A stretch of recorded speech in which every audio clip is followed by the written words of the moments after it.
Dari Pak Budi Santoso ini mengenai seorang Gus Dur. Pak Budi, selamat malam. Malam. Iya, Pak Budi. Selamat malam.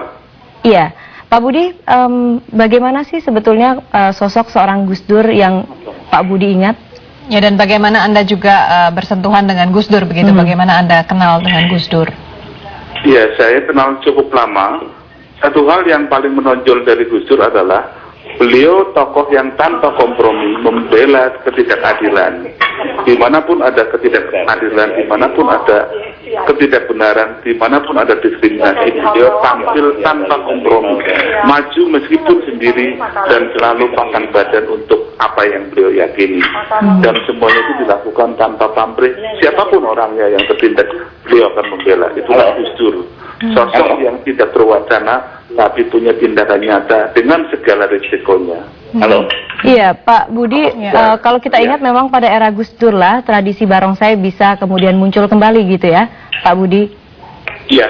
Memang bukan hanya itu, jauh sebelum itu semua hal lah, bukan hanya menyangkut Tionghoa, Konghucu, semua hal yang tidak adil beliau akan tampil sebagai pendekar meskipun sendiri.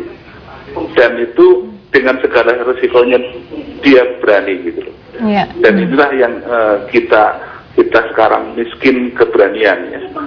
Beliau membuka mata kita semua bahwa hal-hal seperti itu memang harus dilawan. Tentu dengan cara yang baik, cara yang tidak anarkis, cara-cara dengan kelembutan dan cara-cara dengan persuasif, meyakinkan orang lain untuk berbuat yang paling baik. Jadi ketika Gus Dur meninggal hari ini, yang kehilangan bukan hanya orang-orang tertindas, bukan hanya bangsa Indonesia, tapi saya pikir seluruh umat manusia. Ya.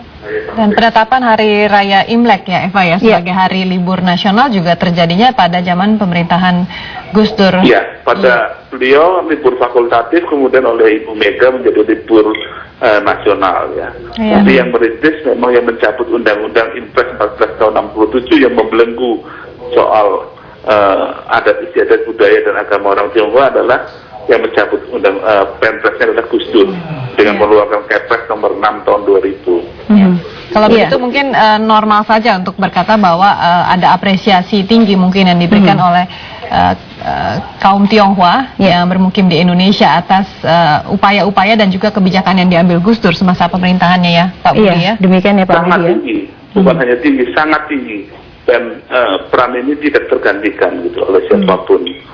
Bagi masyarakat, bukan hanya masyarakat Konghucu dan Tionghoa saja, tapi saya pikir untuk seluruh bangsa Indonesia ya, beliau adalah sosok yang di depan lah ketika melawan kedatuan pada zaman yang susah. Bukan zaman yang didukung banyak orang, tapi di zaman ketika beliau sendiri gitu. Ya, apa nilai-nilai utama menurut Pak Budi yang dari Gus Dur yang seharusnya bisa diwariskan kepada masyarakat Indonesia? Kemanusiaan dan cinta manusia. Itu yang tidak dipunyai orang lain dan tanpa sekat. Beliau tidak pernah melihat apa etisnya, apa sukunya, apa keyakinannya, apapun latar belakang primordialnya. Pokoknya siapapun yang tertindas beliau tampil. Itu yang kadang-kadang orang kalau membela kan ada embel-embelnya, ada pamrihnya, beliau tidak punya itu. Pak Budi, Anda bertemu dengan Gus Dur kapan terakhir, Pak? Terakhir ketika beliau sakit, ya karena beliau keluar masuk rumah sakit, jadi saya lupa menjenguknya kapan, tapi ketika beliau di rumah sakit masih di RCM, saya menjenguk. Ya seperti itu. Iya, terakhir sempat berinteraksi seperti apa Pak dengan Gus Dur?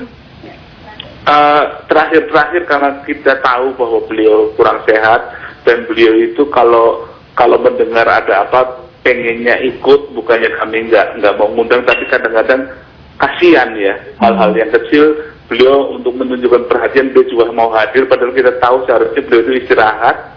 Jadi kita jaga supaya beliau jangan sampai dicapaikan oleh hal-hal yang mungkin untuk ukuran beliau nggak ada artinya. Tapi itulah Gus Dur selalu ingin tampil, nggak bisa diem orangnya. Jika di rumah sakit pun keluar masuk, tahu-tahu kita tengok ada di mana, kita tengok ada di mana, padahal beritanya sakit. Jadi kita memang terakhir agak menjaga supaya beliau jangan terlalu banyak bergerak atau kemana-mana, tapi ternyata beliau pergi kemana-mana. Iya. Baik Pak Budi, terima kasih.